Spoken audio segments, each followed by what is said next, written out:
Now, the party had just been recruited by Televisio again.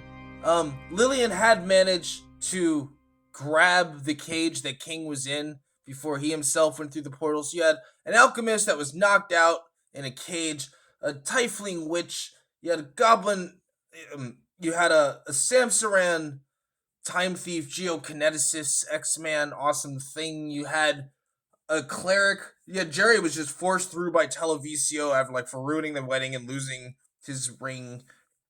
And you had Mike the druid.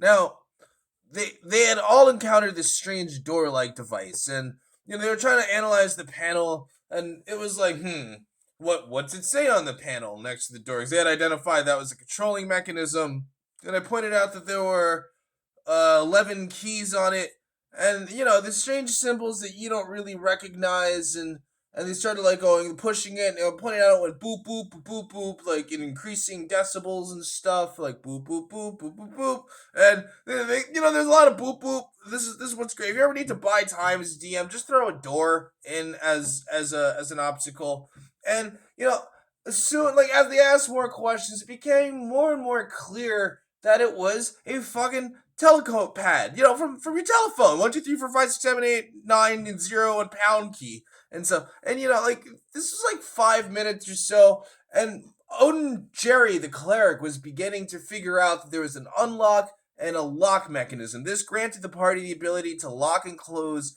any doors and stuff. And as Odin was trying to open the door, Mike jumped in with, "I cast cone of cold on the door panel." So I was like, really? And then, there's some talk in the party, and eventually he cast cone of cold on it. The door panel broke. They're the party was mad that JG used a mode of time to reverse that, so that never happened. Then Odin had figured out how to open the door panel. It slid open, and there was a purple devil across parallel in the hallway was a beacon seen just like they had seen, and a purple devil, and it was slithering covered. It was ran towards them and stuff, and Lillian tried to communicate with it. Lillian has a special bond with demons. I guess she's super evil, devils. They go together like peanut butter and jelly.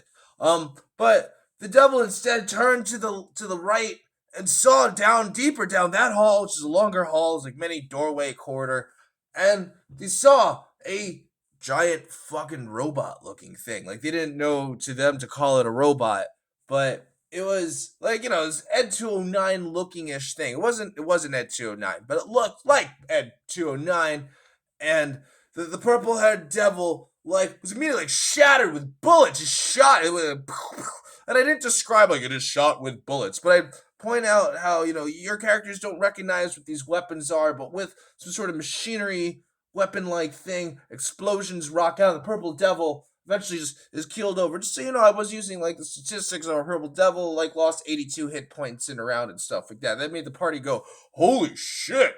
Try to run toward the elevator, and I didn't even explain that the Ed 209 thing. I was calling it a mech missive, was targeting them or anything. They immediately wanted to go upstairs, or JG built a wall from the stone to the ground because we established a concrete marble floor, and geokineticists can do cool things with that. But the metallic alloy of the wall is a little bit special, and there's a door that they had to force open at the end of the hallway that led to the elevator. Kept calling it a lift, and so Jerry immediately ran over and tried to force open the door. This Ed 209 thing was going clang, clang, clang, clang behind them, and trying to break the wall down, and was succeeding after a while. And Jerry broke his spear, so he came in with a robe and his spear, making telekinesis. So the spear broke, and it was okay, because I don't even think Jerry bothered to enchant the spear with anything. It was more decorative stuff like that. And so so JG started using her geokinetic ability to force open the walls. I think Mike assisted and stuff like that. And clang, clang, clang. And it was oh no! They tried to force open the door, and as the wall got torn down by the mech missive, the party looked behind them and saw that there was a red floaty fly eye saying "Please play." And it was just said this eerily calm voice. The party was "Shit!" And the mech. This red fly eye was this red orb on attached on that headlamp, sun lamp or something. It was "Come on, I just want to." And the party was "Nope!" And JJ cast a mode of time thing again to slow down the flow of time. So they escaped. And the second she did that red eye thing, that huge robot-like voice said, "Interesting." And the party was like, shit! And like, eventually JJ's geokineticist Billy like pressured, forced open the door, opened it slightly, because it wasn't enough. Like, if you did more strength, it would have let you open the door. I said it was like 550 pounds of door pressure, but it was enough for Mike to fly through as a bee and transform into an orangutan, operate a lever to open the door so the party can get through and avoid this encounter with the mech missive, which is okay, cool. So they did that, they forced their way through, they closed the doors, it was like clang, clang, clang. And as they do, and they slow down the flow of time, and everyone gets through, they hear, again, that robot voice goes, interesting. And the party's now climbing up this metallic ladder, and they're starting to realize like everything around them is still super weird. Like, this is not like maybe they're in like some weird wizard's lab or something like that, trying to make sense of this all, but it doesn't really fit. Like, everything is so like way not gothic, way not medieval, way not like, fantasy encroaching. This is like very well polished metal with like nasty fluorescent lighting that makes everything feel sterile and like your pediatrician's office, something like that. So the party makes it their way upstairs until they realize beneath them was an elevator that had snapped and shattered at the base, and it doesn't look like a pretty sight. And above them are the elevator cables, and they only get about half a floor before the cables start like reaching for them. The elevator cables themselves like come to life, and it's like they try to grab them and stuff. So the party does what a party would normally do, and I think it was Mike or the witch summoned a giant octopus, and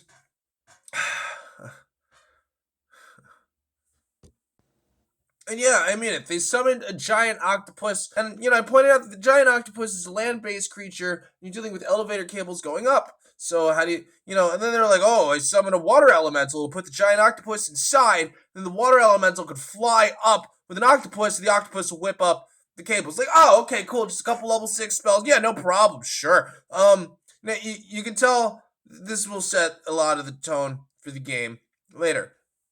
Elevator cables did fight back, and it was revealed that the giant octopus did rip off like 30 feet of them or something. It was an amazing battle. And by the way, I'm not sure actually a giant octopus should be able to rip off giant elevator cables, but let's go along. You had the power of the water elemental on it, and the elevator cables were like ripped up by 30 feet. But then it was revealed that if you go up again, those cables will start attacking you. It's like you're fighting. You have to get to the source of it. So eventually they realized this, and they attacked the tippy top of the elevator cables. Some like projectiles. I think JJ used like her blasts, but they missed that and stuff. They had a battle of the elevator, but they eventually severed it. They did it. They began to ascend this deep elevator shaft, which, by the way, seemed almost endless. You're just climbing up and up. They got up like 4 flights before they heard a scream. And I point this out to the party, and it's always like a role playing classic. You hear a scream in a campaign.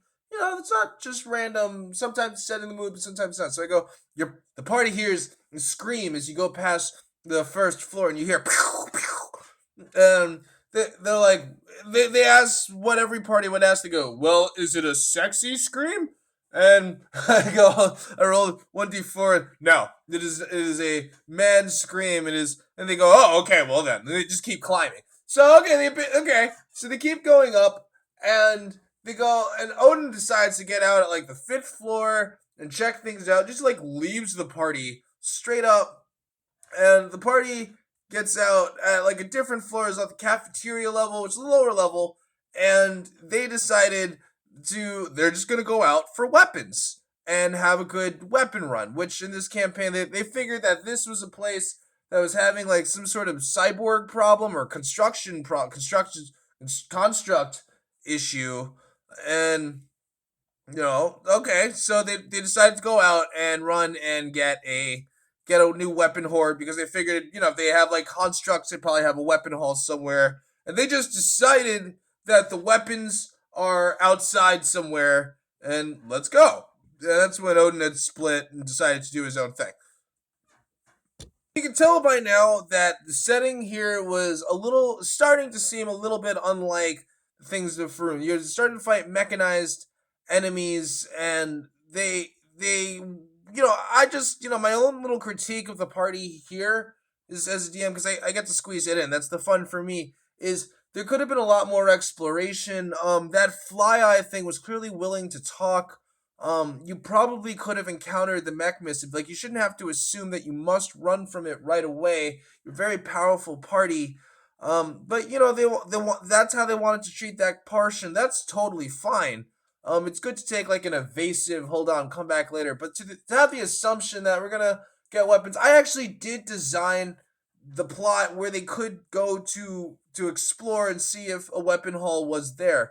But that was all a means to also get them to check out a central plot line. I tried to figure this out to get them to kind of figure out become part of the gaming circuit, the plot circuit that held this campaign together. And I will say, this is a party that very much flew by the seat of their own pants. And when there's 6 of them, that's a lot of pants to fly by.